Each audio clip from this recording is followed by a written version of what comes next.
Hello everyone, welcome to Driven Math and Physics. So we're given a circuit diagram that says that there is an EMF of 6 volts and we're given the internal resistance as 1 ohm and we're given the external resistance as 9 ohms. Okay, so they want us to find the current. This is 1.2.1.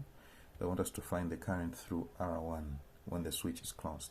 So we know that when the switch is closed there will be a total current flowing, and this total current will be the same current flowing through R1. Okay, and that current will continue here. Once it reaches the junction, it will split into I3 and I2. Okay, reaches the other side of the junction, it will combine again into I total and go back to the cell. Okay, so we know this. So that means if we're going to calculate the current through R1, it will just be calculating total current. So from what we've done in the previous videos on this channel, we know that EMF is equal to terminal voltage plus voltage lost. Okay, so EMF will be equal to terminal voltage is found by total current times external resistance plus voltage loss is found by total current times internal resistance. So if we factor out I, it will be capital letter R plus small letter r, like that. So E is equal to I R plus R. If we make I subject to the formula, it will be equal to E divided by R plus R. So if we had to calculate the total current, it will be equal to 6 volts on EMF, and then the external resistance 9 ohms, internal 1 ohm. Okay, that will be it will be equal to 6 volts divided by 10 ohms. This gives us 0.6 amperes. That's the total current. Okay, so if we know the total current, and that will be current at 1. Alright, so that is done for that part. Now from there, they're saying that the power dissipated in resistor R1 is 1.8 watts. So before we talk about this, I want us to think about something. Let's take I know that the current here is 0.6 amperes. So let's take I found voltage at 1. And we know that voltage at 2 will be equal to voltage at 3 because they're in parallel. So voltage at 2 is equal to voltage at 3. This is parallel circuits, the voltage across the branches is equal. Okay, this we know. So that means that if I know the terminal voltage, that means the voltage coming from the battery here when the switch is closed, it will be equal to voltage at 1 plus voltage at 2. This I know. Okay, voltage here plus voltage here should give you the total voltage from the battery. This is true in series. Okay, so if I found what V1 was, and terminal voltage I found it as well, I can find voltage at 2. Alright, so first of all, let's find terminal voltage. We know this is 1.2.2. Terminal voltage will be equal to total current multiplied by resistance external. Okay, so if we want to find terminal voltage, it will be equal to total current is 0.6 amperes, external resistance is 9 ohms. If you multiply the two, what you end up finding is 5.4 volts. Okay, that should give you the terminal voltage. But now let's find V2. We know that power at 1 is equal to 1.8 watts. We're being given here. Okay, 1.8 watts. Now, from there, we know that power is equal to voltage times current. So we make V1 subject, it will be equal to power at 1 divided by current at 1. Power at 1 is 1.8 watts. So if we divide it by current at 1, which is 0.6 amperes, this gives us 3 volts. So that is the voltage at 1 as 3 volts. Okay, let's just make sure we write it clearly. So we know that here is 0.6 amperes and here is voltage at 1 is equal to 3 watts.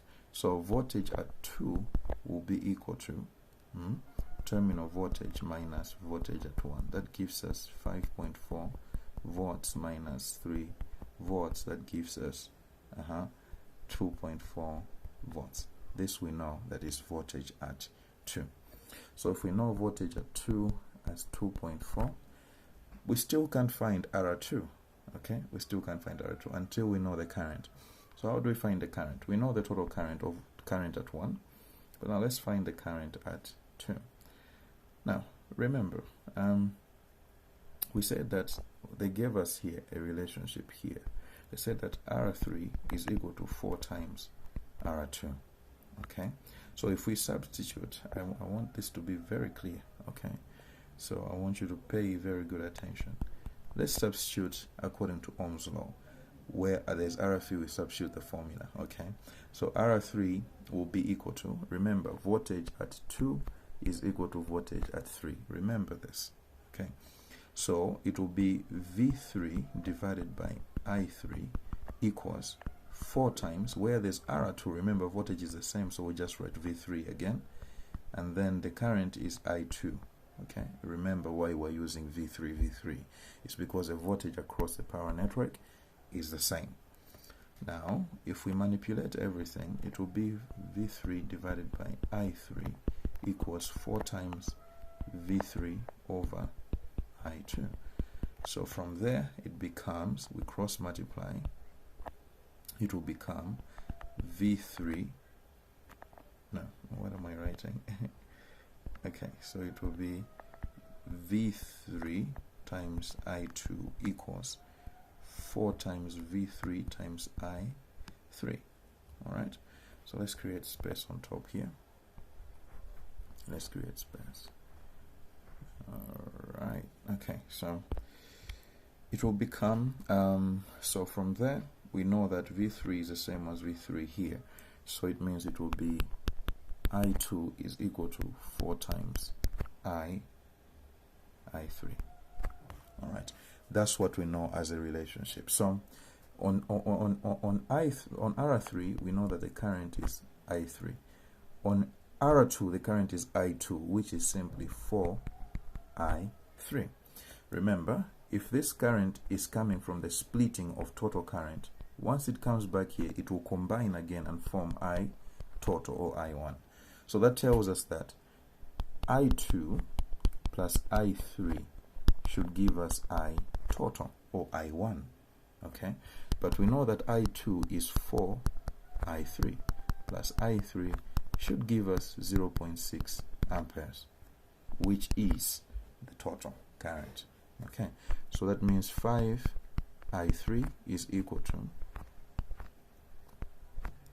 0.6 amperes.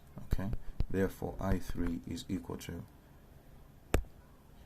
0.6 amperes divided by 5. Okay, so if you divided these two things, let's just make sure we do that quickly. 0.6 divided by 5, that gives us 0.12 amperes.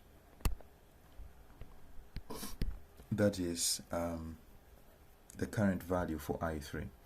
Therefore I2 will be equal to 4 times 0.12 amperes. This gives us 0.48 amperes. So we know the current at 2 as 0.48 amperes, here 0.12 amperes. I hope you're able to see and follow this. Okay, so if we're going to find R2, we know the voltage as 2.4 volts. We know the current as 0.48. Therefore, we can find R2 as voltage at 2 divided by current at 2. Voltage at 2 is 2.4 volts divided by, okay, current at 2 is 0.48 amperes. If we divide the two, what we'll end up getting is 5 ohms. Okay, we should get 5 ohms. Alright, so if we did 2.4 divided by 0.48, it gives us 5 ohms. That's the value of R2 right here. Alright, this is how you solve this. Thank you so much.